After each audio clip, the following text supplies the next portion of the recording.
नमस्ते दोस्तों। महाभारत का युद्ध समाप्त हो चुका था। पांडवों की विजय हुई थी। धर्मराज युधिष्ठिर अब हस्तिनापुर के सम्राट थे। अपने पापों के प्रायश्चित और धर्म की स्थापना के लिए उन्होंने इतिहास का सबसे भव्य अश्वमेध यज्ञ आयोजित किया। कहा जाता है कि उस यज्ञ में इतना सोना दान किया गया कि पृथ्वी भी स्वर्णमयी लगने लगी। युधिष्ठिर और पांडवों को लगा कि उनसे बड़ा दानी इस संसार में कोई नहीं है। चारों ओर उनकी जय जयकार हो रही थी।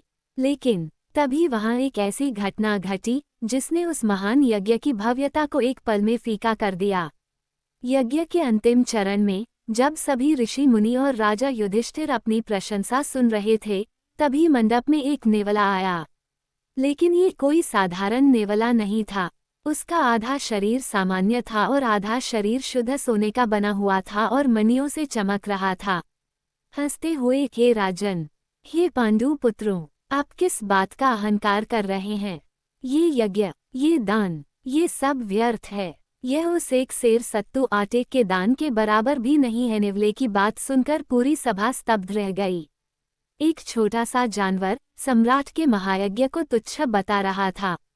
युधिष्ठिर ने विनम्रता से पूछा, हे अद्भुत प्राणी, तुम कौन हो और तुम हमारे इस महान यज्ञ की तुलना मुट्ठी भर आटे से क्यों कर रहे हो?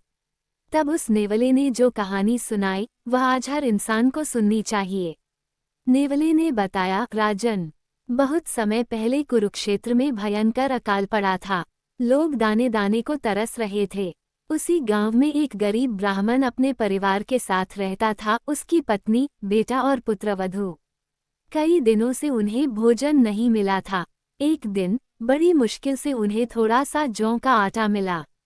उन्होंने उसे भूनकर 4 हिस्से किए। वे अभी खाने ही बैठने वाले थे कि द्वार पर दस्तक हुई। मैं बहुत भूखा हूँ, कई दिनों से कुछ नहीं खाया, क्या मुझे थोड़ा भोजन मिलेगा? परिवार खुद भूख से मर रहा था। लेकिन भारतीय संस्कृति कहती है, अतिथि देवो भव। ब्राह्मण ने अपना हिस्सा उठाया और अतिथि को दे दिया। लेकिन अतिथि की भूख शांत नहीं हुई। स्वामी, आप मेरे सर्वस्व हैं। अगर अतिथि भूखा गया तो हमारा धर्म नष्ट हो जाएगा। मेरा हिस्सा भी इन्हें दे दीजिए। ब्राह्मण ने मना किया, लेकिन पत्नी ने जिद करके अपना हिस्सा भी दे दिया। अतिथि ने वह भी खा लिया, लेकिन उसकी भूख अब भी नहीं मिटी थी। फिर बेटे और पुत्रवधू ने भी अपनी भूख की परवाह न करते हुए अपने हिस्से का भोजन उस अतिथि को खिला दिया। वो अतिथि कोई और नहीं, स्वयं धर्मराज थे जो उनकी परीक्षा ले रहे थे। उस परिवार ने खुद भूखे रहकर, मृत्यु को सामने देखकर भी अपने धर्म का त्याग नहीं किया। उस रात भूख से उन चारों के प्राण निकल गए, लेकिन उनकी आत्मा अमर हो गई।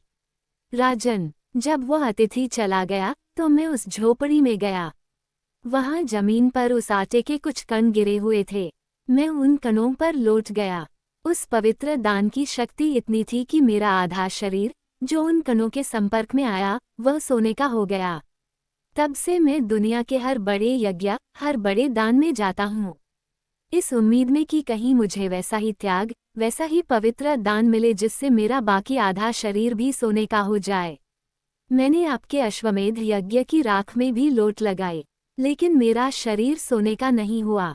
इसका मतलब साफ है राजन, आपका ये लाखों का दान उस गरीब परिवार के मुट्ठी भर आटे के त्याग के सामने कुछ भी नहीं है। दोस्तों, उस दिन पांडवों का अहंकार टूट गया। उन्हें समझ आ गया कि दान का महत्व मात्रा में नहीं, बल्कि भावना और त्याग में होता है। जब आप अपनी अतिरिक्त दौलत में से कुछ देते हैं तो वह दान है। लेकिन जब आप अपनी जरूरत को मारकर किसी और का पेट भरते हैं तो वह यज्ञ है। अगर आपको महाभारत की यह अनदेखी कहानी पसंद आई हो तो वीडियो को लाइक करें और कमेंट में जय श्री कृष्ण लिखना न भूलें। ऐसी ही और कहानियों के लिए चैनल को सब्सक्राइब करें।